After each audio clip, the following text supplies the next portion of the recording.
رسوله الكريم اما بعد فاعوذ بالله من الشيطان الرجيم بسم الله الرحمن الرحيم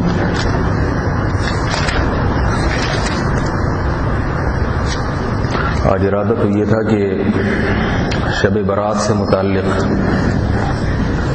کچھ تفصیل بیان کی جائے، کیونکہ ابھی آنے والی آج میرا خیال ہے 9 تاریخ 9 شعبان تھی، 10 11 12 13 14 15 اگلے منگل سے پہلے ہو جائے گی۔ جمعے میں بھی انشاءاللہ کچھ تفصیل بیان کروں گا، لیکن آنے سے پہلے آج بہت سے لوگ آج کے بیان میں ہوتے ہیں، جمعے میں نہیں ہوتے وہ، تو آج درس کا ناغہ کرتے ہیں، تھوڑے سے شب برات سے متعلق فضائل اگر ہیں ٹھیک ہے نا، تو انشاءاللہ وہ بیان کریں گے، نہیں ہے جو نہیں ہے وہ بتائیں گے کہ یہ نہیں ہے۔ تو یہ اس کی جو تحقیق ہے وہ تو بہت لمبی ہے، اگر میں ایک حدیث میں جاؤں گا، ایک حدیث کو اگر میں تفصیل سے بیان کروں گا کہ یہ حدیث اور پھر اس پہ یہ کلام، اس کی تو بہت لمبی بحث، اس کا میں خلاصہ ہر سال سناتا ہوں۔ شب برات ہے کیا، اس کے کیا احکامات کیا ہیں، ہمیں کیا کرنا ہے اس میں بہت سارے کام کیے جاتے ہیں۔ ان کاموں میں سے ایک کام پہ میں انشاءاللہ لوڈ شیڈنگ کے باوجود روشنی ڈالوں گا۔ روشنی ہے نہیں پورے ملک میں، لیکن ہم سے لوگ کہتے ہیں آپ روشنی ڈالیں، تو کہاں سے ڈالیں بھائی؟ شب برات میں ایک کام تو سب علماء بیان کرتے ہیں کہ رات کو عبادت زیادہ سے زیادہ کرنی چاہیے،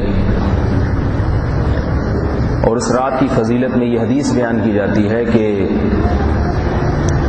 ایک قبیلے سے تشبیہ دی گئی ہے، ان کی بکریاں اور بھیڑ کے جسم پہ جتنے بال ہیں اتنے لوگوں کو اللہ تعالیٰ جہنم کی آگ سے خلاصی عطا فرماتے ہیں اس رات میں، لہذا اس میں عبادت دوسری راتوں کی نسبت زیادہ کرنی چاہیے۔ ایک حکم تو یہ بیان کیا جاتا ہے۔ دوسرا حکم یہ بیان کیا جاتا ہے کہ اس رات میں غسل کر کے اچھے کپڑے پہننے چاہیے عبادت کے لیے، نہا دھو کے۔ ہم نے بچپن میں دیکھا ہے بعض لوگوں کو کہ وہ نہاتے ہیں، اچھا لباس پہنتے ہیں، خوشبو استعمال کرتے ہیں۔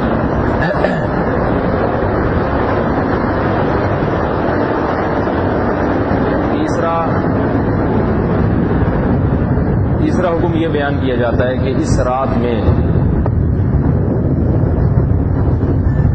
فیصلے کیے جاتے ہیں مختلف، یعنی سال بھر کے فیصلے جو تقدیر میں لکھے ہوئے ہیں، وہ فیصلے اللہ تعالیٰ فرشتوں کے حوالے کر دیتے ہیں۔ کس کی روزی سال میں بڑھانی ہے، کس کی گھٹانی ہے، کس کو مارنا ہے، کس کو زندگی دینی ہے، یہ اس سال میں فیصلے کر دیے جاتے ہیں۔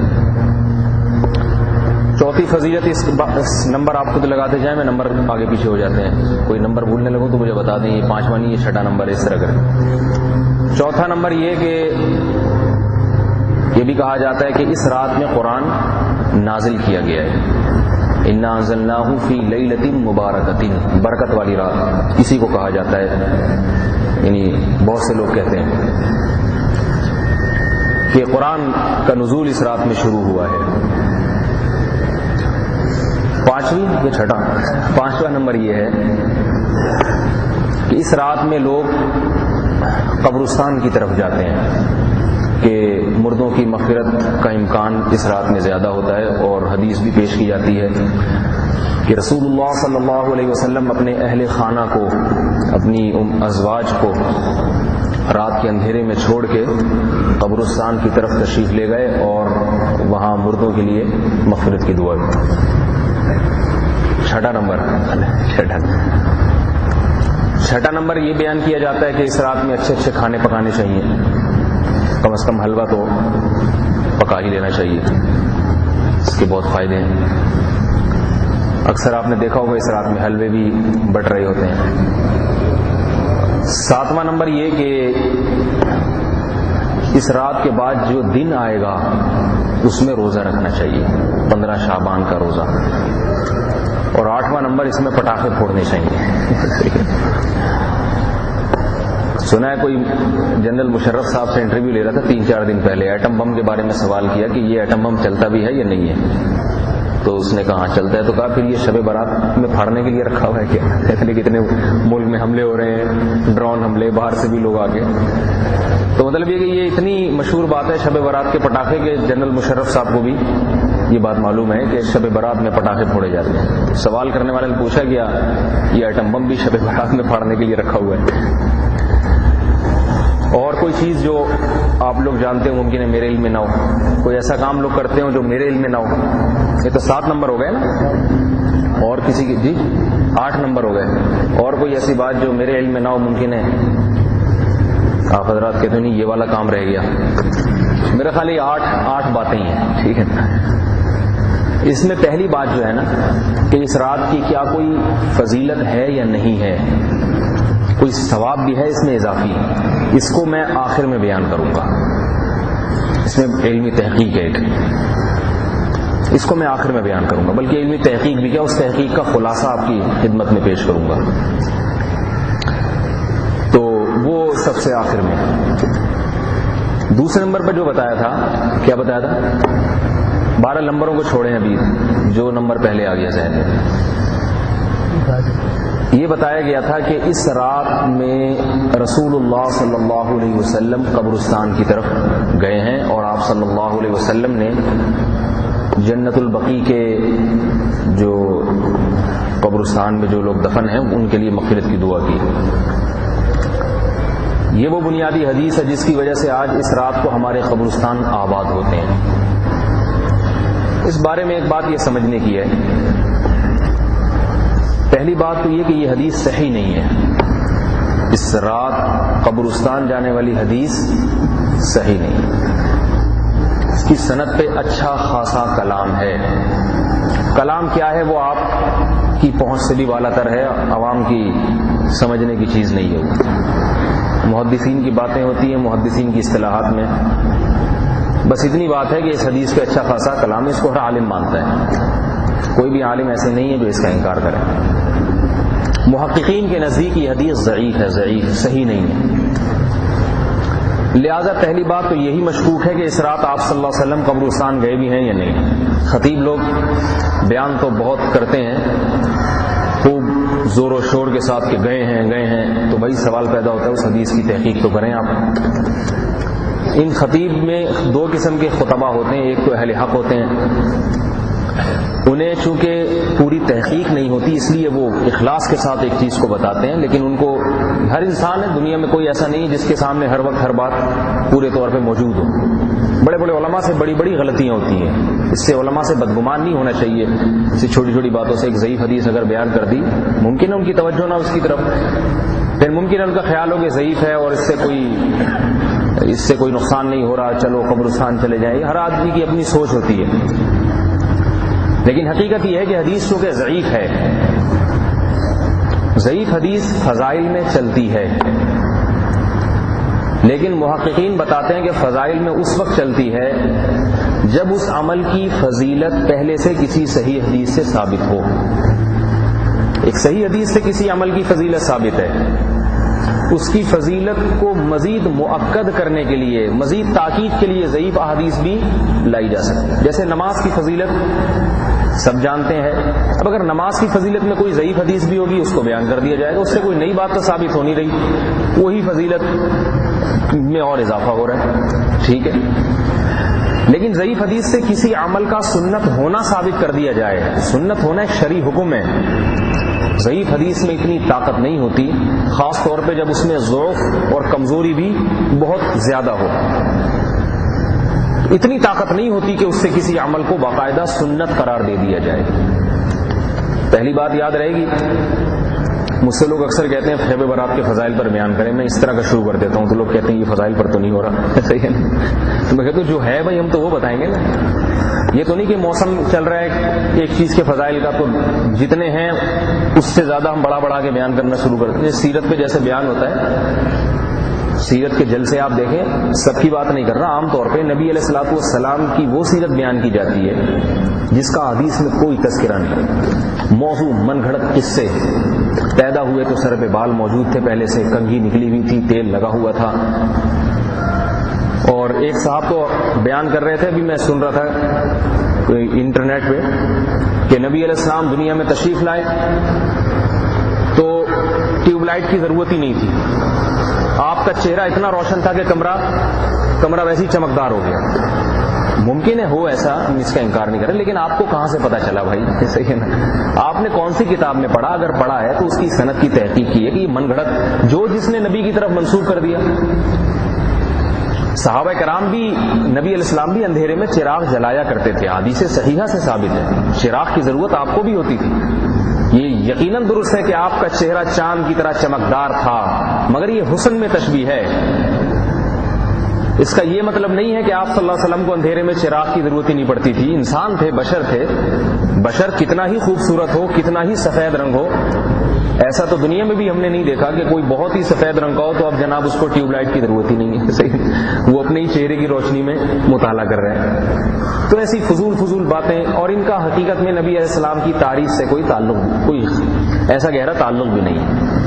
آپ صلی اللہ علیہ وسلم کی جو سیرت قرآن اور حدیث نے بیان کی ہے، صحیح حدیث سے ثابت ہے، وہ سیرت ہی اتنی شاندار ہے کہ اسی سے نبی علیہ الصلوۃ والسلام کی عظمت دلوں میں بیٹھ جاتی ہے.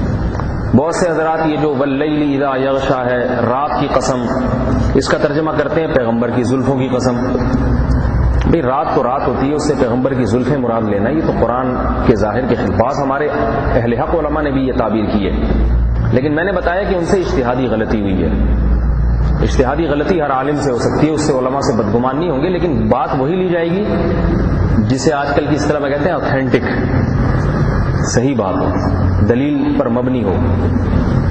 بعض کہتے ہیں والضحیٰ سے مراد چاش کا وقت، والضحیٰ چاش کو کہتے ہیں. بعض کہتے ہیں اس سے مراد یہ ہے کہ نبی کے رخسار.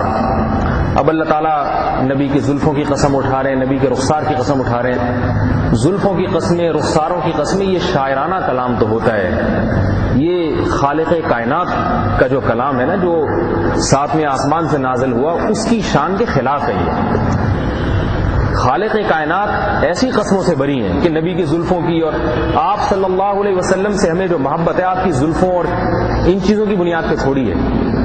ٹھیک ہے آپ صلی اللہ علیہ وسلم کی زلفیں بڑی حسین تھیں، آپ کا چہرہ بہت جو ہے نا اس میں یقیناً حسان ابن ثابت نے جو الفاظ ہیں احسن منک لم تر عینی قط واجمل منک لم تلد النساء، بالکل ٹھیک کہا کہ آپ سے زیادہ حسین میری آنکھ نے نہیں دیکھا، اور آپ سے زیادہ جمیل کسی ماں نے کبھی جنا نہیں.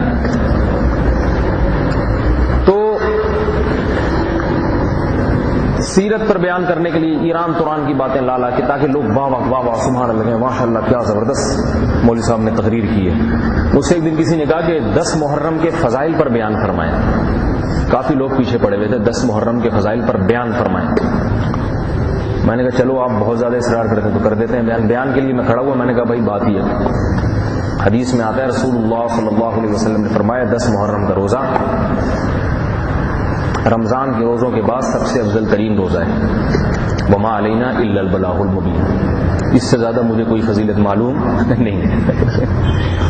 10 محرم کے روزے کی اس سے زیادہ مجھے کوئی فضیلت، 10 محرم کے دن مجھے کوئی فضیلت معلوم جو صحیح حدیث سے ثابت. بھئی اتنی ہے جتنی تھی بتا دی.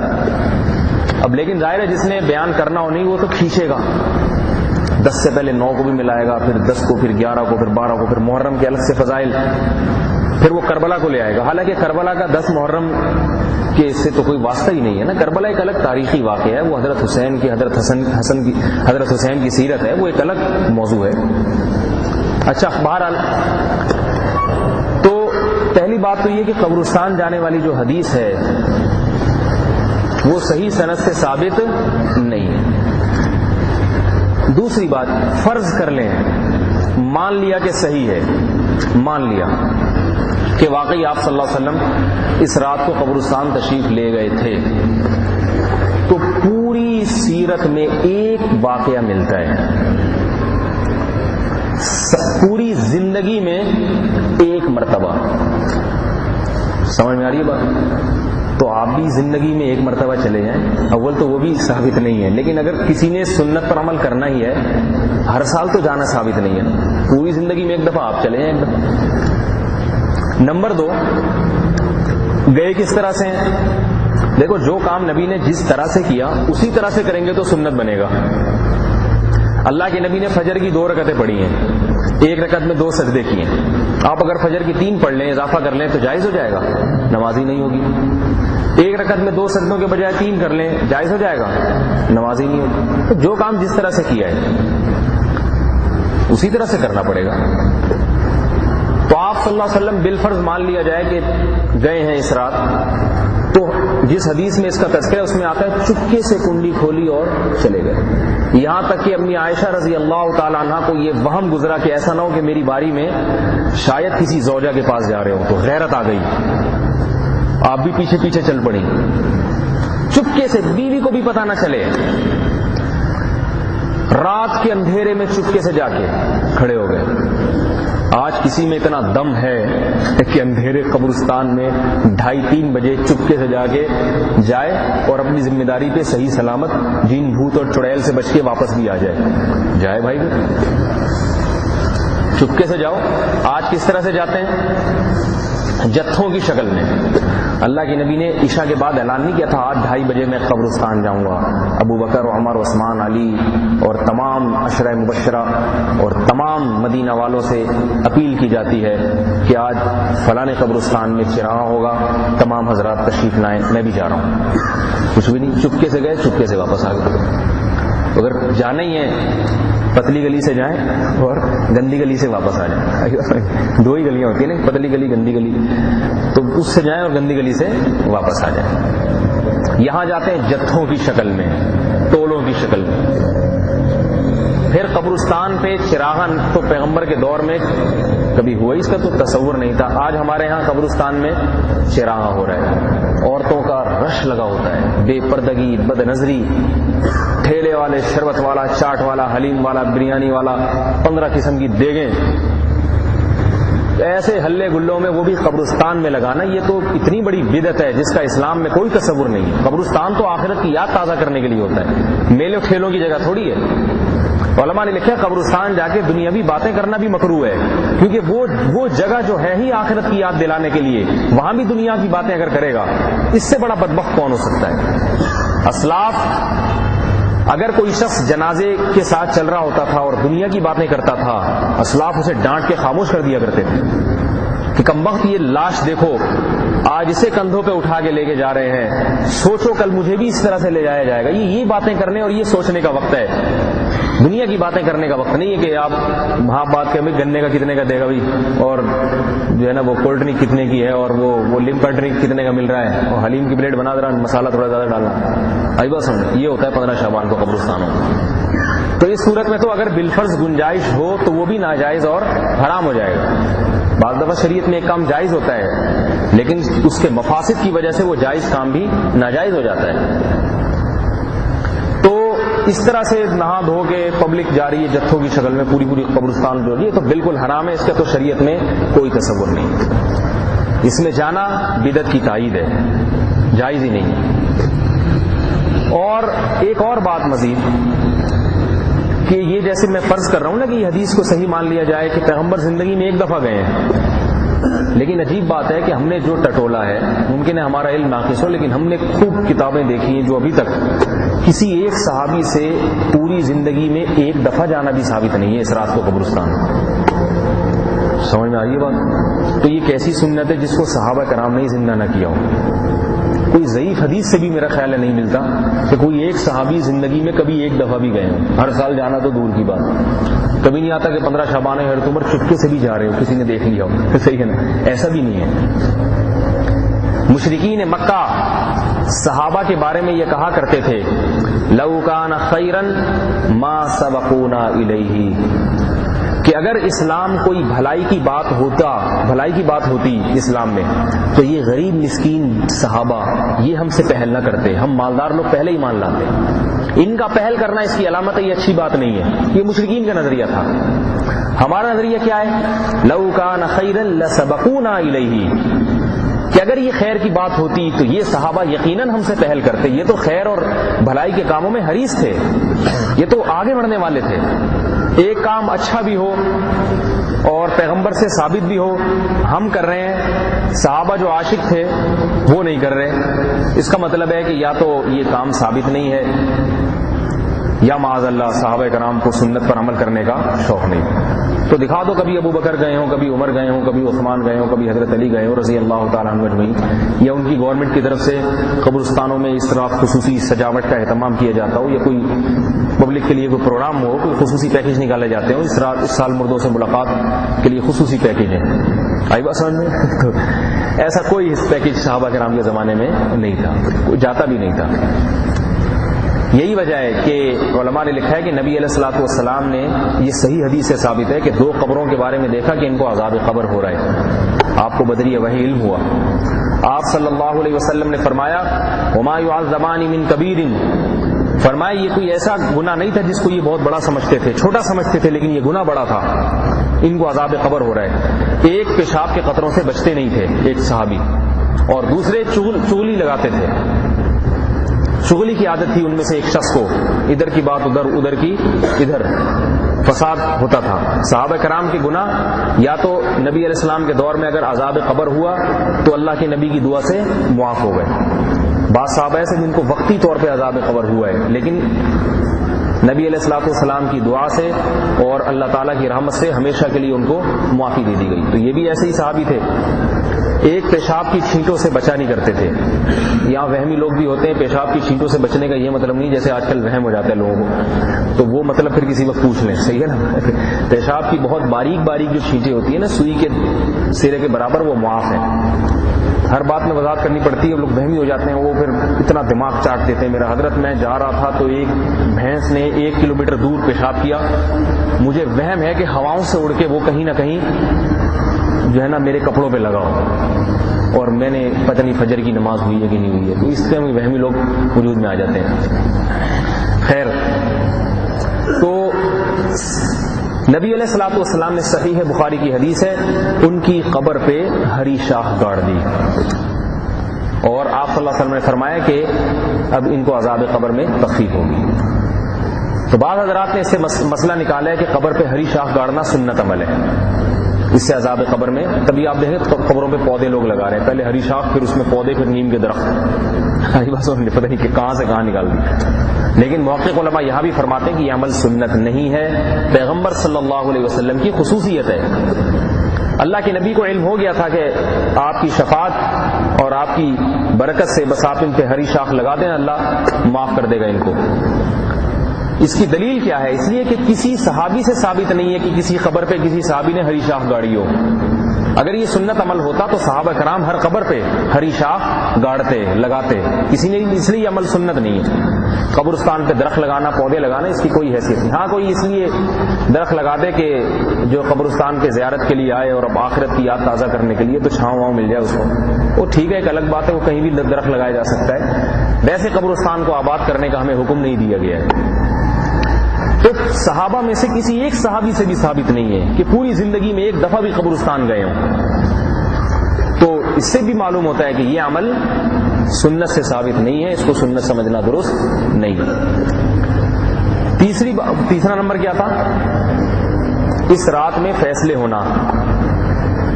تو یاد رکھیں, قرآن مجید میں قرآن کے نزول کی رات اور فیصلوں کی رات ایک ہی رات کو قرار دیا گیا ہے, اور وہ ہے لیلۃ القدر, جو رمضان کے آخری عشرے میں ہوتی ہے.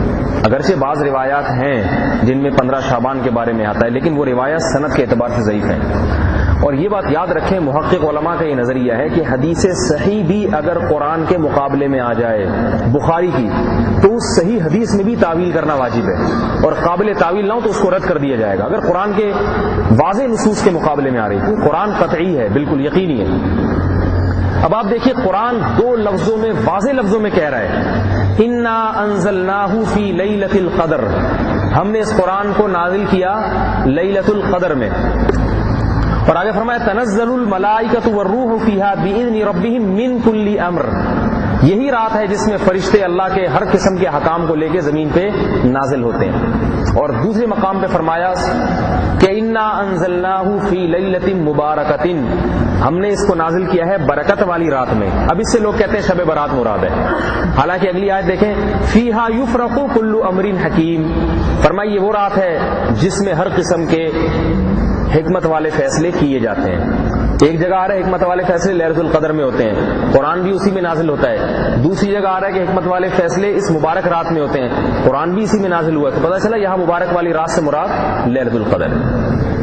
بعض لوگوں نے اگرچہ بڑی دور دور کی تعویلات کی ہیں قرآن اور حدیث میں تطبیق دینے کے لیے، لیکن وہ تعویلات ایسی نہیں ہیں جو انسان کو اپیل کریں، اور قرآن کی اتنی واضح نص کو، بالکل صحیح آیت کو جس کے بالکل مطلب واضح ہے، اس کو ترک کر دیا جائے۔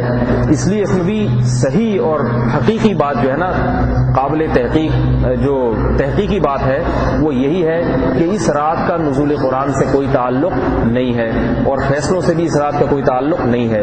یہ لیلۃ القدر میں نازل ہوا قرآن اور اسی میں فیصلے کیے جاتے ہیں۔ سمجھ میں آ رہی ہے بات؟ میرا خیال ہے نہیں آ رہی بات سمجھ۔ اچھا آگے چلیں، اگلی بات یہ، میرا خیال ہے آپ لوگ بور ہونا آہستہ آہستہ شروع ہو گئے ہیں، ٹھیک ہے نا؟ تو جب بور ہونے لگے مجھے بتا دیں، میں کوئی چٹکلا درمیان میں چھوٹا سا چھوڑ دوں گا، اس سے آپ کو انشاءاللہ طبیعت جو ہے نا وہ سیٹ ہو جائے گی۔ آپ جلدی جلدی اس کو میں سمیٹتا ہوں۔ دوسری بات یہ ہے کہ اس رات کے بارے میں جو، اچھا ایک بات اور یہ بھی کہ دیکھیں جو بہت زیادہ فضیلت والی رات ہوتی ہے نا، جس میں قرآن یعنی عبادت کی، وہ چلے وہ آخری نمبر پہ بتاؤں گا، میں آخری نمبر کے لیے اس کو رکھتا ہوں، کیونکہ پہلا نمبر تو میں نے چھوڑ دیا نا، وہ آخر میں بتاؤں گا انشاءاللہ۔ دوسری بات یہ ہے کہ اس رات کے بعد جو روزہ آتا ہے اس کی کیا حیثیت ہے، تو بہت بہت معذرت کے ساتھ وہ روزہ بھی کسی صحیح حدیث سے ثابت نہیں، ٹھیک ہے نا؟ 15 شعبان کا روزہ کسی صحیح حدیث سے ثابت نہیں ہے۔ بہشتی زیور میں حضرت حکیم الامہ مولانا اشرف علی تھانوی رحمہ اللہ تعالیٰ نے لکھا ہے کہ اس دن کا روزہ سنت عمل ہے، لیکن حضرت حکیم الامہ ہی کے شاگردوں نے جب حدیث کی اچھی طرح چھان بین کی ہے تو رجوع کا اعلان کیا۔ بڑے بڑے اکابر سے اجتہادی خطا ہو جاتی ہے، ان کے شاگردوں نے اعلان کیا۔ مفتی تقی عثمانی صاحب نے بھی اس بات کی تصریح فرمائی ہے کہ کسی صحیح حدیث سے اس کا روزہ ثابت نہیں ہے، لہذا یہ بدعت عمل ہے، اس کو سنت سمجھ کے رکھنا۔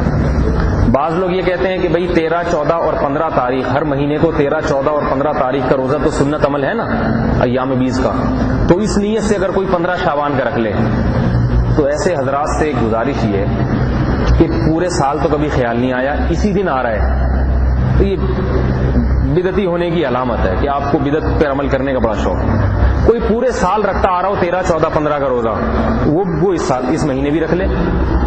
اگر لوگ پوچھیں بولے بھائی ہم تو ہر مہینے رکھتے ہیں، تو اس مہینے ہم نے 15، 13، 14 اور 15 کا اس نیت سے رکھا ہے کہ یہ ایام 20 کے روزے ہیں، چاند کی 3 تاریخیں جو ہے نا 13، 14، 15، ان کو روزہ رکھنے کی بڑی فضیلت ہے، ہم نے اس نیت، تو ٹھیک ہے۔ زندگی میں کبھی خیال آیا نہیں، اور شعبان میں بھی نہ 13 کو خیال ہے، نہ 14 کو، 15 ہی کو خیال آ رہا ہے، یہ عمل پھر بدعت ہوگا، اور میں سمجھتا ہوں اس کی اجازت نہیں دی جائے گی۔ سمجھ میں آ رہی ہے بات؟ یہ فضائل چل رہے ہیں، ٹھیک ہے نا؟ اچھا دوسری بات یہ، اس رات کو حلوے مانڈے اس کا تو کوئی بھی قائل نہیں۔ ان باتوں کا جو میں نے کہا، ان کو تو بعض علماء قائل بھی ہیں، کہتے ہیں ایسا ہے، بعض تعویلات کرتے ہیں، بعض حدیث کو صحیح ثابت کرنے کی کوشش کرتے ہیں۔ یہ جو حلوے مانڈے اور پٹاخے ہیں، ان کا تو کوئی بھی بدعتی بھی قائل نہیں ہے۔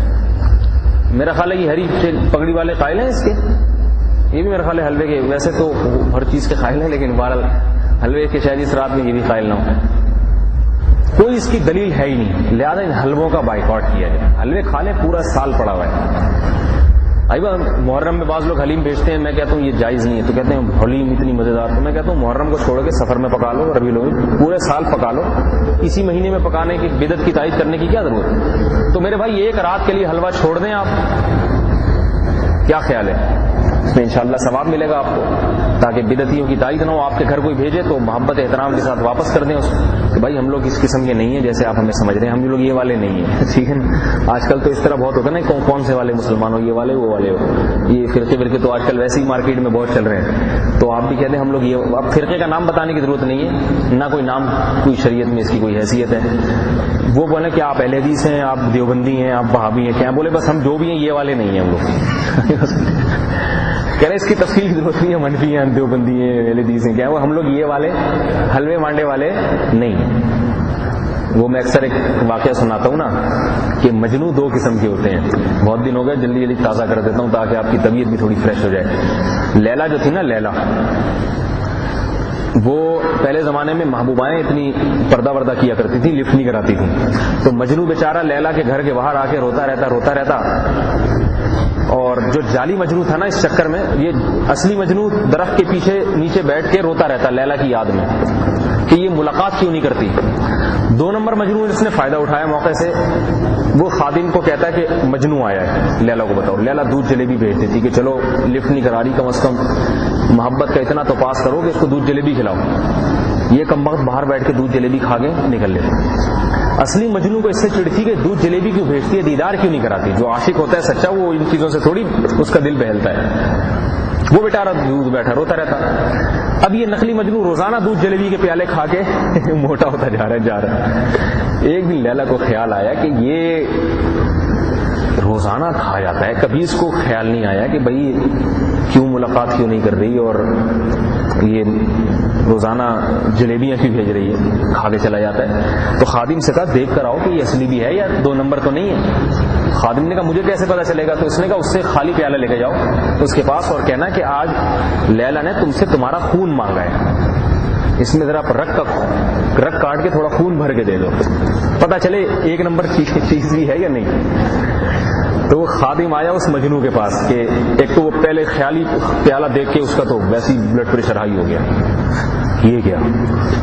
خادم نے کہا بھائی لیلا نے تم سے تمہارا خون مانگا ہے۔ تو یہ کہتا ہے بھائی ہم دودھ جلیبی والے ہیں، خون دینے والے مجنو وہ بیٹھا ہوا ہے وہ جو درخت کے نیچے بیٹھا ہوا ہے۔ تو جب آپ کے پاس کوئی حلوے مانڈے لے کر آئے نا، آپ بولے ہم حلوے مانڈے والے نہیں، ہمیں موقع ملا تو انشاءاللہ اللہ کی راہ میں خون پیش کریں گے، اپنی جان پیش کریں گے، پسینہ تو بہا ہی دیں گے۔ تبلیغ والے پسینہ بہاتے ہیں، پسینہ بھی بہا دو، بڑی بات ہے اس زمانے میں، پسینہ بہانے کے لیے بھی تیار نہیں ہے، اور افغانستان میں لوگ خون بہا رہے ہیں۔ آپ دیکھو 52 ملکوں کو گھٹنے ٹکا دی اور بھاگ رہا ہے ذلیل ہو کے، 52 ملک بھاگ رہے ہیں وہاں سے ذلیل ہو کے۔ یہ دودھ جلیبی کھا کے جہاد نہیں ہوا ہے، صحیح ہے نا، یہ بم پھٹے ہیں وہاں پہ، لوگوں نے قربانیاں دی ہیں، تو اس کے بعد ہوا ہے۔ جلیبیاں کھاتے رہتے اور شب برات کے حلوے اور پٹاخوں میں رہتے تو انگریز ان پٹاخوں سے ذرا بھی متاثر نہیں ہوتا، وہ ہم سے زیادہ اچھے پٹاخے پھاڑ سکتا ہے، صحیح ہے نا۔ تو کوئی حلوے ولوے لے کر آئے تو اسے کیا جواب دیں گے؟ وہ کہ آپ وہابی ہیں، آپ اہل حدیث ہیں، آپ دیوبندی ہیں، آپ حنفی ہیں، آپ کیا ہیں؟ آپ بولے میں ہم جو بھی ہیں مسلمان ہیں، لیکن حلوے والے مسلمان نہیں، ٹھیک ہے نا۔ اور پٹاخے وٹاخوں کی تو اتنی بدبختی کی بات ہے، کتنے لوگوں کا آرام میں خلل ہوتا ہے۔ نبی علیہ الصلوۃ والسلام تہجد کے وقت اس بات کا اہتمام کیا کرتے تھے کہ کسی کی آنکھ نہ کھلے، اور کسی سے مراد اپنی زوجہ، جن کی آنکھ کھل بھی جاتی تو کچھ نہیں ہوتا، وہ کوئی ناراض تھوڑی دیر بعد نبی صاحب ان کو بھی جگا دیا کرتے تھے، تو تھوڑی دیر پہلے جاگ جاتی، لیکن اس کا بھی اہتمام کرتے کہ ان کی آنکھ نہ کھلے عبادت میں بھی۔ اور یہاں مسجدوں میں اسپیکر باہر کے آن ہوتے ہیں، زور زور سے چیخ و پکار، میلے ٹھیلے لگے ہوتے ہیں، اور پڑوسی کے کان کے پردے پھٹ رہے ہوتے ہیں۔ میں حیران ہوتا ہوں، یہاں ایذائے مسلم کا جو شریعت نے حکم دیا ہے کہ ایذائے مسلم سے بچنے کا، وہ حکم کہاں چلا؟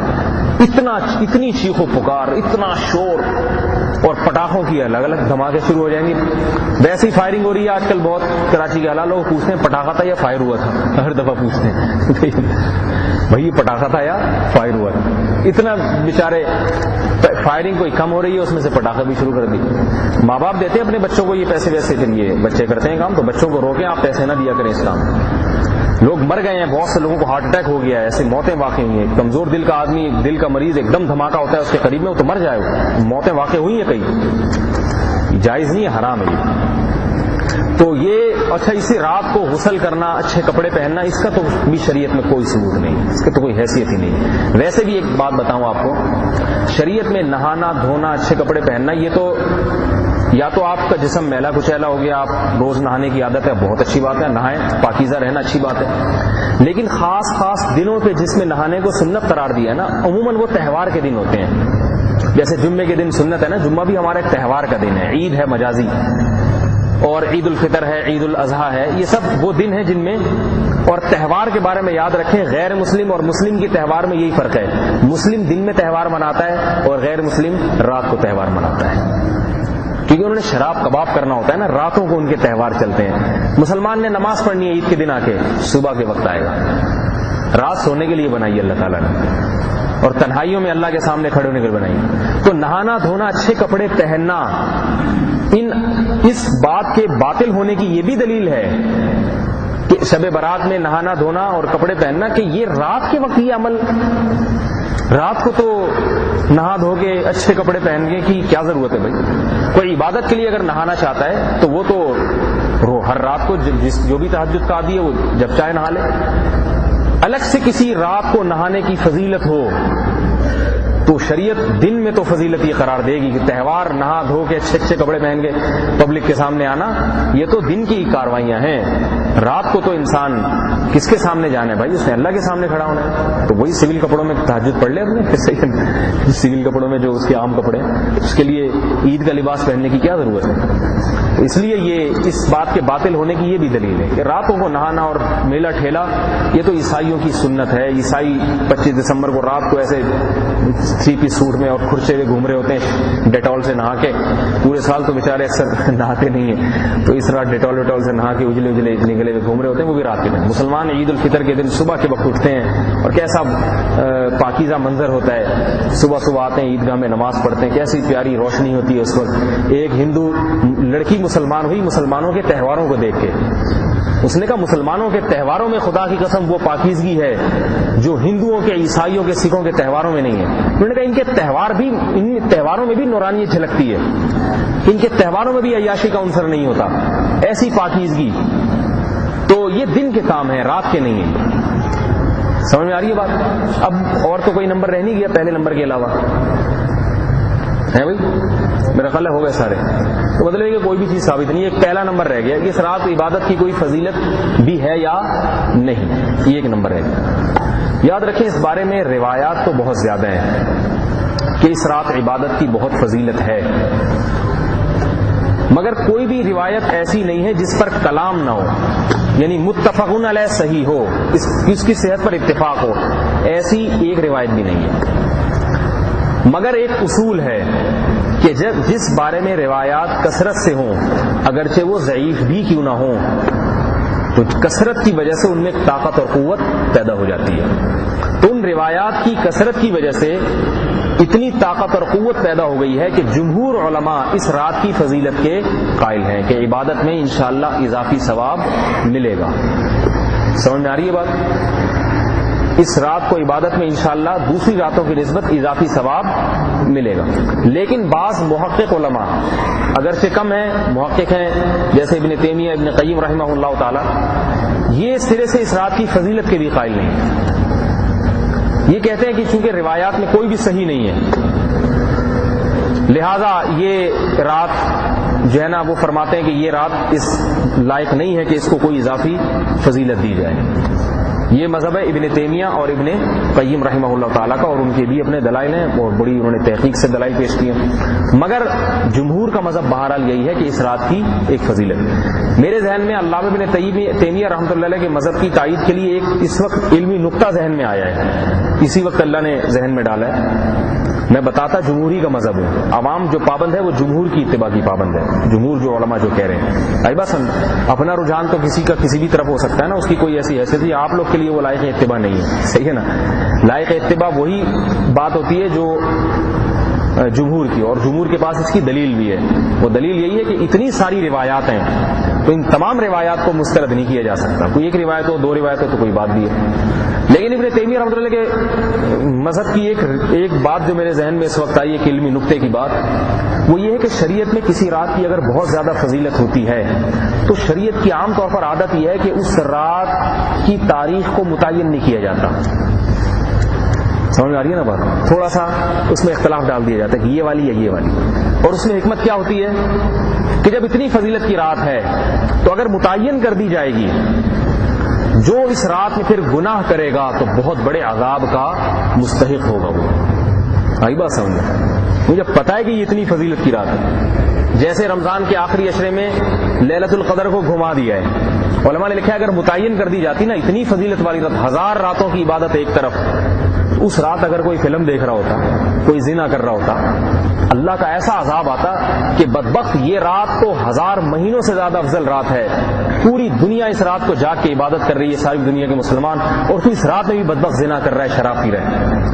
ایسے شخص کو بہت بڑے آفت اور عذاب سے بچانے کے لیے اللہ کی حکمت نے اس کا تقاضا کیا کہ اس میں اختلاف ڈال دو، اس کو تھوڑا سا گھما دو اس رات کو۔ احتمال تو رہ جائے گا نا، وہ کہہ سکے گا یا اللہ یقینی تو نہیں تھا کہ 27ویں ہے، یقینی تو نہیں تھا 25ویں ہے۔ اور یہ بھی ہوتا ہے کہ اگر متعین کر دی جاتی رمضان کے آخری عشرے میں متعین بھی یہ والی رات، تو جس سے چھوٹ جاتی، آنکھ لگ گئی اس کی یا کوئی ایسا عذر ہو گیا، تو وہ جو اہل اللہ ہیں وہ پورے سال افسوس میں گزرتا ہوں گا، ہائے یہ وہ تو آپ کو پتہ نہیں جو جن کی نظر میں عبادت کی اہمیت ہوتی ہے ان کا تو پھر کیا حال ہوتا ہے۔ تو اللہ تعالیٰ نے کہا چلو کوئی بات نہیں، ابھی پتہ تھوڑی ہے، یہ والی آپشن ابھی موجود ہے، اگلی راتوں میں جاگو۔ ہاں وہ پوستی قسم کے جو پورے آخری عشرے میں ہی نہیں عبادت کریں، صحیح ہے نا، ان کو بارے میں کہا جائے گا تم سے لیلۃ القدر شروع۔ جس نے آخری عشرے میں ایک رات بھی جاگ لی، احتمال کا درجہ شاید اس کو فضیلت مل گئی ہو، شاید مل گئی۔ تو شریعت کی عادت ہے عام طور پر ایسی بڑی راتوں کو متعین نہیں کیا جاتا، ان کو تھوڑا سا وہ ڈال دیا جاتا ہے، یہ والی ہے یہ والی، عام طور پر کوئی قاعدہ کلیہ ضابطہ نہیں ہے۔ تو اس سے بھی ابن تیمیہ رحمۃ اللہ علیہ کے مذہب کی تائید ہوتی ہے کہ اگر یہ اتنی متعین رات تھی تو شاید متعین نہیں کی جاتی، لیکن اس کا جواب یہ دیا جا سکتا ہے کہ اس میں علماء کا اختلاف ہو جانا، یہ اس راتوں کے جو تعین میں اختلاف ہوتے ہیں نا اس کے قائم مقام ہے، ٹھیک ہے نا۔ رات تو متعین ہے مگر اللہ تعالیٰ نے علماء میں اختلاف ڈال دیا، اس میں جمہور ایک طرف ہو گئے اور بعض حضرات ایک طرف۔ تو اب اس رات کے بارے میں اس طرح 100% یقین نہیں ہے کہ یہ واقعی وہ فضیلت والی رات ہے جیسے لیلۃ القدر کی رات ہوتی ہے، لیکن بہرحال جمہور کا مذہب یہی ہے، اور جمہوری کی اتباع کے عوام جو ہے اس قابل ہے کہ عوام کے لائق یہی ہے کہ جمہور علماء کی اتباع کرے، اور جمہور کے پاس بھی دلائل ہیں۔ تو لہذا اس رات کوئی اگر عبادت کرنا چاہے تو اللہ کی رحمت سے امید ہے کہ انشاءاللہ اسے دوسری راتوں کی نسبت ثواب زیادہ ملے، قوی امید ہے اللہ کی رحمت سے، کیونکہ اتنے ساری روایات ہیں، بہت سارے اسلاف کا عمل ہے، بہت سارے محقق علماء بھی اس میں ہیں جن کا عمل ہے اس پر کہ اس رات کی فضیلت ہے، لہذا عبادت کرنی چاہیے۔ تو لیکن ایک بات یاد رکھیں، عبادت کرنے میں اس بات کا اہتمام کیا جائے اللہ کو سنت کے مطابق تھوڑی عبادت وہ زیادہ پسند ہے بنسبت خلاف شرع طریقے سے زیادہ عبادت۔ اس رات میں کوئی عبادت کا متعین طریقہ نہیں ہے، عام نماز اور دعاؤں میں مشغول رہنا چاہیے، ذکر میں، تلاوت میں، نماز اور دعا میں۔ سمجھ میں آ رہی ہے نا بات؟ اور تنہائی کی نماز اللہ کو، یہ جو مجموع کی نمازیں ہیں نا، نفلی نماز کی بات کر رہا ہوں، اس سے زیادہ پسند ہے۔ نبی علیہ السلام تہجد کی نماز رات کو اپنے گھر میں تنہائی میں پڑھتے تھے، تو شب برات میں یہ 15 شعبان میں مسجدوں کو رونق کرنا اور لائٹنگ کرنا اور اس میں آگے ہلے گلے، یہ پسندیدہ عمل نہیں۔ گھر میں چپکے سے کھڑے ہو کر جتنی اللہ توفیق دیتے ہیں نماز پڑھ لیں، اللہ سے دعائیں مانگ لیں، اور اگر گھر میں سستی ہو رہی ہے تو مسجد بھی آ سکتے ہیں، آئیں چپکے سے کسی کونے میں کھڑے ہو جائیں، نماز پڑھ کے پتلی گلی سے نکل لیں۔ جتھوں کی اور گھلے گلے کی اور باتوں کی اور محفلوں کی ان چیزوں کی ضرورت نہیں ہے، مٹھائیوں کی اور پتہ نہیں کیا کیا ہو رہا ہے، تو ان چیزوں کی ضرورت نہیں ہے۔ اچھا، آخر میں ایک اہم ترین بات، ممکن ہے آپ نے بعض دوسرے علماء سے اس کے خلاف سنا ہو، آپ کہیں گے یار فلاں بھی اتنے بڑے بزرگ ہیں، وہ تو بڑی باتیں بتا رہے تھے، اور یہ مولوی صاحب یہ کہہ رہے ہیں۔ یہ وہ اختلافات ہیں جس سے عوام پھر بہت پریشان ہوتی ہے۔ اس میں یا تو عوام کہتے ہیں سارے مولوی غلط ہیں، تو کوئی وہ کہتا ہے کوئی یہ، ابھی اخباروں میں بیانات آنا شروع ہو جائیں گے، نبی صاحب قبرستان گئے لہذا آپ لوگ بھی قبرستان جایا کریں، اس پہ بھی مولوی فلاں صاحب لکھا ہوگا، آپ کہیں گے وہ بھی مولوی تھے، الفلاحی کے امام صاحب بھی جو ہے نا مولوی صاحب تھے، تو یہ کیا ہے، مولوی لڑ کیوں رہے ہیں آپس میں؟ تو اس سے جو ہے نا بدگمان ہوتے ہیں لوگ، بعض تو کہتے ہیں سارے ہی غلط ہیں، اور بعض یہ کرتے ہیں کہ ایک مولوی کی سائڈ ہو کے دوسرے پہ بچھاڑ شروع کر دیتے ہیں، اب یہ والے صحیح ہیں، باقی وہ والے اور یہ والے، اس طرف کے جتنے بھی ہیں، اور الفلاحیہ سے اس طرف کے بھی جتنے ہیں، ادھر والے بھی، اور چاروں صنف میں جتنے مولوی ہیں سارے غلط ہیں، صرف حضرت مولانا مفتی طارق مسعود صاحب جو ہے نا وہ ہیں دنیا میں اگر کوئی مولوی ڈنکے کی بات کرتا ہے، یہ بھی غلط ہے میرے بھائی۔ دنیا میں ایسا کوئی نہیں ہے ایک ہی آدمی ہو باقی سارے معاذ اللہ بیوقوف ہوں، دنیا کوئی کام ہی نہ جانتے ہوں، تو ہم ایک صحیح بات کر رہے ہیں، ممکن ہے چار ہم غلط بات کرتے ہوں کہ دوسرا مولوی صاحب ہمیں بتا رہا ہوں، یہ الفلاحی کی مسجد نے جو یہ بات کی بہت بڑی چھوڑ دی ہے انہوں نے، لمبی لمبی ایسے بعض دفعہ ایسا ہوتا ہے میں بیان میں ایک بات کہتا ہوں، کہیں ساتھ حضرت آپ نے یہ بات کہی ہے، میں کہتا ہوں بھائی یہ تو واقعی، میں نے کربلا کا واقعہ سنایا، اس میں امام حسن کے جو بھتیجے ہیں نا امام حسین کے، وہ ان کو بھائی بنا کے پیش کر دیا، حالانکہ وہ بڑی مشہور شخصیت ہیں اور ساری دنیا کو پتہ ہے بھتیجے ہیں. مجھے بیان کے بعد یاد بھی آ گیا کہ میں نے غلط کیا، لیکن وہ نیٹ پہ جا چکا تھا بیان. اب گیا، اب تو پوری دنیا میں گیا. اب لوگ یہ کہیں گے واقعہ کربلا کا سنا رہا ہے، اس کو یہ نہیں پتا کہ یہ بھتیجے تھے یا بھائی تھے کیا تھے. تو ہر ایک سے ہوتا ہے، ایسی کوئی پریشان ہونے کی بات نہیں ہے. تو علماء کے اختلافات سے پریشان بالکل نہ ہوا کریں. آئی بات سمجھ؟ ایک کام کر لیا کریں کہ ایک علماء میں فرق کیا کریں. اس کا شمار اہل حق علماء میں ہوتا ہے، یہ اہل باطل. اہل حق اہل باطل کی کیا ڈیفینیشن ایک الگ موضوع ہے، لیکن بہرحال آدمی کو اندازہ ہو جاتا ہے. ایک تو نا بالکل ہی اوٹ پٹانگ شرکیہ باتیں، قرآن حدیث کی کوئی بات ہی نہیں کرنا کبھی بیٹھ کے، اوٹ پٹانگ بس ہوائی قصے اور ہوائی کہانیاں. یہ تو ظاہر ہے اس کی دلیل ہے کہ اہل حق ہی نہیں. اور ایک ہے نہیں بھائی حق کا اتباع کرتے ہیں، باقی غلطی ہو جاتی ہے اجتہادی. بعض دفعہ عالم ہوتا ہے لیکن اس کے ایک موضوع پر ریسرچ نہیں ہوتی، کامل تحقیق نہیں ہوتی، تو ان کو خود یہ اندازہ بھی نہیں ہوتا کہ اس میں اور بھی تحقیق ہے، لہذا وہ بتا دیتے ہیں عوام کے سامنے. اور پھر پوری زندگی کوئی ان کو تنبیہ نہیں کرتا اس بات پر، تو وہ تلافی بھی نہیں ہوتی. علم دین اتنا سمندر کی طرح ہے نا، جب آپ جائیں گے تو لوگ کہتے ہیں کیسے ممکن ہے ایک مولوی صاحب کو پتہ ہی نہیں. تو بھائی بہت ہے اس میں، اتنا بڑا سمندر ہے کہ آدمی کتابیں پڑھتے پڑھتے بال گر جائیں، سفید ہو جائیں، ختم نہ ہو. صحیح ہے نا؟ تو ایسا نہیں ہے. میں جب فتوے کا کام میں نے سیکھا نا، ابھی بھی سیکھ رہے ہیں، پورا سیکھا کہاں ہے، تو ہم سمجھے کہ ہم چیمپئن بن گئے. اب تو جو مسئلہ آئے گا کھٹاک سے جواب لکھا اور فتویٰ. تو میرے پاس جب پہلا فتویٰ آیا کہ اس کا جواب لکھیں، میری کھوپڑی گھوم گئی. حالانکہ فتویٰ بہت آسان تھا. کوئی پٹھان بھائی تھے ہمارے، انہوں نے اپنی بیگم کو طلاق دی. اس طریقے سے طلاق کیا دی، ان کے بیٹے کے رشتہ چل رہا تھا اپنی چچزاد بہن سے. کوئی اونچ نیچ ہو گئی تو انہوں نے کہا اگر میں نے تمہاری بیٹی کا رشتہ لیا نا اپنے بیٹے کے لیے، تو رشتہ لیتے ہی تمہاری بیٹی کو 3 طلاقیں. اب دیکھو یار اب کیا ہوا کہ وہ رشتہ لے لیا، یعنی منگنی کر دی. منگنی سے مراد وہ نکاح والی منگنی نہیں، صرف اب یہ زبانی. اب پریشان کی رشتہ نہیں، تمہاری بیٹی کو نکاح کہ اگر میں نے اپنے بیٹے کے لیے تمہاری بیٹی کا رشتہ لیا تو میری بیوی کو 3 طلاقیں، اپنی بیوی کو. اب وہ چونکہ منگنی کر دی، اب کہہ رہے ہیں یہ منگنی ہم نے کر دی، رشتہ لینا کہیں گے اس کو یا نہیں کہیں گے، یا جب تک نکاح نہیں ہوتا. تو میرا خیال ہے 1.5 مہینے تک میں حیران سرگردان گھومتا رہوں گا، یہ اس کو میں کیا جواب لکھوں گا. صحیح ہے نا؟ حالانکہ کتنا آسان. وراثت کے ہم نے 1 سال کا اضافی وہ کیا، ہم نے کورس وراثت، میراث کے مسائل پر عبور حاصل کرنے کے لیے. بڑے ماہر استاد سے ہم نے میراث پڑھی اور ایسی رٹ گئی تھی ہمیں یہ میراث کی کتاب میں، جو مسئلہ پوچھو کوئی کتاب بھی دیکھنے کی ضرورت نہیں، ایک دم رٹا ہوا. لیکن جب پہلا مسئلہ میراث کا آیا تو میرا خیال ہے 2 مہینے لگے ہوں گے اس کا جواب لکھنے میں. کیونکہ پوچھنے والا یہ تھوڑی پوچھتا ہے کہ ابا کا انتقال ہوا، 1 بیوہ 2 بچے. پوچھنے والے نے کیا پوچھا مجھے یاد ہے ابھی تک، میرے ابا کا 9 سال پہلے انتقال ہوا تھا، ان کے اتنے بچے تھے، پھر امی تھی میری، یوں تھا وہ تھا، پھر جو گھر چھوڑا تھا اس میں بڑے بھائی نے ایک اوپر والے پورشن میں ایک کمرہ بنایا، چھوٹے بھائی نے کچن میں ٹائلیں لگائیں، منجلے بھائی نے جناب اس میں رنگ کروایا، اور منجلے سے نیچے کیا ہوتا ہے جو بھی ہوتا ہے اس نے جناب ایک جو ہے نا گھر کے صحن کے اوپر چھت ڈلوائی وغیرہ وغیرہ. اب اس گھر کو کیسے تقسیم کریں گے وراثت؟ اب کیا چھت کے پیسے اس کو الگ سے دیں، ٹائلوں کے اس کو دیں، نلکے کے اس کو دیں، پیسے دیں یا نلکے نکال کے دیں؟ کیا کریں بھائی؟ کھوپڑی گھوم گئی. اس کا کیا جواب ہے؟ تو لوگ تو ایسے ہی پوچھتے ہیں. بہر الحمدللہ کتابیں چھانی اور بڑوں سے مشورہ لے کے اس کا جواب لکھ دیا. تو ایسا بچوں کا کھیل نہیں ہے جیسا لوگ سمجھتے ہیں. ہر آدمی 2-4 باتیں پڑھتا ہے اور وہ مفتی اعظم بنا ہوا ہوتا ہے. صحیح ہے نا؟ تو مسائل کا علم جو ہے نا، مسائل کا علم یہ بڑا پیچیدہ علم ہے، اس میں بہت دماغ لگتا ہے. اور یہ مفتی بننا آسان کام نہیں ہے. سب کو خطیب بن سکتا ہے انسان، سب کچھ بن سکتا ہے، صحیح ہے نا؟ لیکن مسائل کا علم یہ بڑے تجربے کی بات آتا ہے، کتابوں سے آتا بھی نہیں ہے. میں باہر مفتیوں کی نگرانی میں کئی سال تک ہمارے علماء فرماتے تھے کہ یعنی استعداد بھی اچھی ہو، اس کے بعد فتوے کا علم باقاعدہ کسی ماہر مفتی سے سیکھا بھی ہو، اور پھر کسی ماہر مفتی کی نگرانی میں بیٹھ کر عملی مشق کی ہو، کم از کم 10 سال.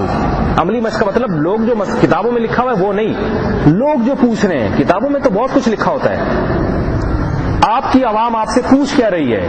اب ہدایہ میں لکھا ہے بیع ایجاب و قبول سے منعقد ہوتی ہے، مضاربہ میں یہ ہے، لیکن جب یہ مضاربہ کی آج کل کی شکلیں لوگ پوچھیں گے نا، وہ ہدایہ میں آپ کو نظر نہیں آئے گا. آج پوچھیں گے اسٹاک ایکسچینج میں ملازمت کرنا جائز ہے یا نہیں. اب آدمی ہدایہ نکال کے دیکھے گا، اس میں تو اسٹاک ایکسچینج کا لفظ نہیں ہے بھائی. کہ شامی بخاری نکال کے دیکھے گا مسلم نکال کے دیکھے گا، اس میں تھوڑی لکھا ہوا ہے، اس کو استنباط کرنا پڑتا ہے کہ اس کا کیا حکم ہونا چاہیے، وہ اچھا خاصا مشکل کام ہے۔ تو فرماتے تھے کہ 10 سال کسی ماہر مفتی کی نگرانی میں عملی مشق ہو، اس کے بعد بھی فرمایا ہر ایک نہیں بنے گا وہ آدمی جس میں فقہی ذوق بھی ہو۔ بعض لوگ ساری زندگی بھی کسی کورس میں لگے رہے نا، ان میں وہ ملکہ پیدا ہی نہیں ہوتا، وہ ملکہ ہی نہیں پیدا ہوتا۔ اس کے لیے ایک مخصوص قسم کا دماغ ذہن ہونا چاہیے، انسان بال کی کھال اتارنا جانتا ہو۔ جیسے وکیل بننا ہر ایک کا کام نہیں ہے نا، وکیلوں کا کام ہے بال کی کھال اتارنا، شیخیں نکالنا، اس میں یہ چوہا گر کے مرا ہوگا یا مر کے گرا ہوگا ایک بات کر رہا ہوں، ایک مثال دے رہا ہوں۔ تو وہ ایک مولوی تھا نا، وہ بیچارے کو آتا واتا کچھ نہیں تھا، پنجاب چلا گیا اپنے گاؤں، پڑا بڑا تھا نہیں اس نے۔ اب جب جانے لگا نا تو اپنے استاد سے پوچھا، حضرت مجھے مسئلے تو آتے نہیں ہیں، میں تو کھیل کود میں مشغول رہا ہوں، ورلڈ کپ کے میچ دیکھتا رہا ہوں ٹیلی ویژن میں، جیسے کہ آج کل بہت سے طلبہ یہی کرتے ہیں۔ تو اب جب لوگ مجھ سے مسئلے پوچھیں گے تو مجھے جواب تو آتے نہیں ہیں، میں کیا جواب دوں گا؟ تو استاذ نے کہا بھائی یہ تو بڑی ذلت کی بات ہے، میں تمہیں گر بتاتا ہوں، اس سے تمہاری جان چھوڑ جائے گی۔ وہ گر یہ ہے کہ جب کوئی تم سے مسئلہ پوچھنے کے لیے آئے تو اس میں شقیں نکالنا، اسی کو مسئلے میں الجھا دینا کہ یا تو یوں ہوا ہوگا یا یوں ہوا ہوگا، اگر یوں ہوا ہے اس کا الگ حکم ہے، اگر یوں ہوا ہے تو پھر اس کی دو صورتیں، یا تو یوں ہوا ہوگا یا ایسے گھما دینا۔ وہ کہے گا یہ بہت بڑے علامہ ہیں، ہر شق کا ان کو الگ الگ حکم معلوم ہے۔ جب یہ اپنے گاؤں پہنچے نا تو ایک دفعہ ایک صاحب آئے کہ حضرت چوہا گر گیا کنویں میں، کتنے ڈول نکالو گے کنواں پاک ہو جائے؟ اب ان کو مسئلہ تو معلوم تھا نہیں کہ کتنے ڈول نکالوں۔ اب جناب انہوں نے کہا دیکھو بھائی، چوہا یا تو گر کے مرا ہوگا یا مر کے گرا ہوگا، یعنی مرا پہلے یا گرا بعد میں، یا گرا پہلے اور مرا بعد میں، دونوں کا حکم جدا جدا ہے۔ مر کے اگر گرا ہے تو اس میں ڈولوں کی تعداد علیحدہ ہے، اور گرا پہلے یا مرا بعد میں اس میں ڈولوں کی، تو یہ تحقیق کر کے آؤ۔ وہ بیچارہ بیوقوف اب اس تحقیق میں لگ گیا، اس کو کیا پتا چلے گا مرا پہلے تھا یا گرا پہلے تھا۔ تو یہ جو ہے نا، یہ تو خیر ایک مزاح کی بات ہے، لیکن حقیقت یہ ہے کہ میراث کے مسائل ہیں، تجارت کے مسائل ہیں، اتنے پیچیدہ مسائل ہوتے ہیں کہ اس میں جب تک عملی طور پر پریکٹس نہ کی ہو، عملی طور پر کسی ماہر مفتی کی نگرانی کے بغیر اپنے طور پہ کرتا رہے گا تو قیامت آ جائے گی، کچھ بھی نہیں بنے گا، کچھ بھی نہیں بنے گا۔ جو پہلے سے اس کام میں معروف ہیں، مشہور ہیں، کرتے چلے آ رہے ہیں، صدیوں سے جن کا تعلق صحابہ کرام سے جا کے ملتا ہے۔ سب سے پہلے مفتی کوفہ کے عبداللہ بن مسعود رضی اللہ تعالیٰ عنہ، ان کی باقاعدہ ایک ٹیم تھی، جماعت تھی، جنہوں نے ان سے فتویٰ نویسی سیکھی ہے، پھر ان کی ٹیم تھی، پھر ان کی ٹیم، یہ سلسلہ جو ہے نا چلتا آ رہا ہے 1400 سال سے، اس میں کہیں بھی انقطاع نہیں ہے۔ ایسا نہیں ہے کہ کتابوں سے پڑھ کے کوئی خود بن گیا ہو، سارا سلسلہ ہے۔ اکثر میں بتاتا ہوں نا، حضرت عمر رضی اللہ تعالیٰ نے عبداللہ بن مسعود کو بھیجا کوفہ میں مفتی بنا کے، اور عبداللہ بن مسعود ان کے درجنوں شاگرد تھے۔ علامہ ابن قیم نے لکھا ہے کہ عبداللہ بن مسعود رضی اللہ تعالیٰ عنہ واحد وہ صحابی ہیں جن کی باقاعدہ شورا تھی، اور سارے اس میں بڑے بڑے چوٹی کے علماء تھے، جس کو یعنی فتوے کا جو علمی سلسلہ جن کے ذریعے باقاعدہ منتقل ہوا۔ تو عبداللہ بن مسعود کے مشہور ترین شاگرد علقمہ اور اسود، علقمہ اور اسود کے درجنوں شاگرد تھے۔ ان کے جو مشہور ترین شاگرد ہیں وہ ابراہیم نخعی رحمۃ اللہ علیہ، صحیح بخاری کے راوی میں سے، یہ کوفہ کے بہت بڑے مفتی تھے، فقیہ تھے، لوگ ان سے رجوع کیا کرتے تھے۔ امام بخاری بھی دلیل کے طور پر اکثر ان کے حوالے دیتے ہیں کہ ابراہیم نخعی کا بھی یہی قول ہے، اکثر ان کے حوالے دیتے ہیں، بہت بڑے عالم تھے، مفتی تھے۔ ابراہیم نخعی رحمۃ اللہ علیہ کے درجنوں سینکڑوں شاگردوں میں جو سب سے مشہور ترین شاگرد ہیں جو ابراہیم نخعی کے جانشین بنے ہیں، وہ حماد الکوفی رحمۃ اللہ علیہ، یہ بھی صحیح بخاری کے راویوں میں سے۔ حماد الکوفی رحمۃ اللہ علیہ کے درجنوں شاگرد تھے، جن میں عبداللہ بن مبارک رحمۃ اللہ علیہ بھی ہیں، اور بھی بہت لوگ ہیں۔ ان درجنوں میں جو سب سے یعنی حماد الکوفی کی جسے کہتے ہیں نا گدی نشین ہونا، ان کے جو اہم ترین سب سے بڑے شاگرد وہ امام ابو حنیفہ رحمۃ اللہ علیہ، اور پھر عبداللہ بن مبارک نے امام ابو حنیفہ سے بھی علم حاصل کیا۔ امام ابو حنیفہ رحمۃ اللہ نے پھر فتوے کا کام اور باقاعدہ بنیادیں رکھی، شورا مجلس بنائی، اس میں 2 مہینے ایک مسئلے پر بحث ہوتی تھی، باقاعدہ بحث مباحثے کے بعد پھر اس مسئلے کو لکھا جاتا تھا۔ تو اس کے بعد ان کے شاگردوں میں امام ابو یوسف، امام یہ سلسلہ آج تک چلتا آ رہا ہے۔ عرب میں بھی سلسلہ چلتا آ رہا ہے، امام شافعی رحمۃ اللہ علیہ کا اور امام احمد بن حنبل رحمۃ اللہ علیہ کا، یہ سارے سلسلے صحابہ سے جا کے ملتے ہیں۔ ان میں ایسا کوئی نہیں ہے کہ اٹھ کے آئے بولے کہ میری یہ تحقیق ہے اور یہ میں نے یہاں سے اس کتاب سے میں نے پڑھ کے میں عالم بناؤں، مفتی بناؤں۔ کتاب بھی ضروری ہے لیکن اس کے ساتھ باقاعدہ زانوئے تلمس طے کرنا، کسی کے شاگرد بننا، یہ سلسلہ ہونا چاہیے۔ تو اس لیے میرے بھائی علماء میں اگر کبھی اہل حق علماء میں اختلاف ہو جایا کرے تو بات تو وہی لیں جس پر زیادہ اعتماد ہو، باقی کسی عالم کی شان میں گستاخی نہ کریں، اس سے انسان کے چہرے کا نور ختم ہو جاتا ہے۔ یہ یاد رکھیں، علم کی اور اہل اللہ کی قدر کیا کریں۔ بولے بس بزرگ ہیں، مجھے کتنے لوگ آتے ہیں آپ نے یہ کہا وہ فلاں بزرگ تو ایسا کہتے ہیں، میں کہتا ہوں بھائی میں تو ان کی خاک کے برابر بھی نہیں ہوں، ان کی نیکیاں ہم سے زیادہ ہیں اور انہوں نے ہم سے زیادہ دین کے کام کیا، ہم ان کے بچوں کی طرح ہیں، لیکن بات یہ کہ دلیل کے لحاظ سے یہ بات کیونکہ زیادہ مضبوط ہے اور علماء ہی یہ بات کہتے ہیں، ہماری کیا اوقات ہے، تو ہم اس کو لیں گے، باقی وہ بزرگ ہیں ان کی بات کے مطابق کریں گے۔ مشہور میں حدیث سناتا ہوں نا، اس کو یاد رکھا کریں۔ عبداللہ بن عباس رضی اللہ تعالیٰ عنہ نے کسی نے کہا کہ حضرت معاویہ ایک رکعت وتر کے قائل ہیں، تو عبداللہ بن عباس نے کیا فرمایا؟ دعہ فإنہ فقیہ، چھوڑو ان کو، وہ فقیہ ہیں، ان کے پاس اپنے دلائل ہیں، ٹھیک ہے نا۔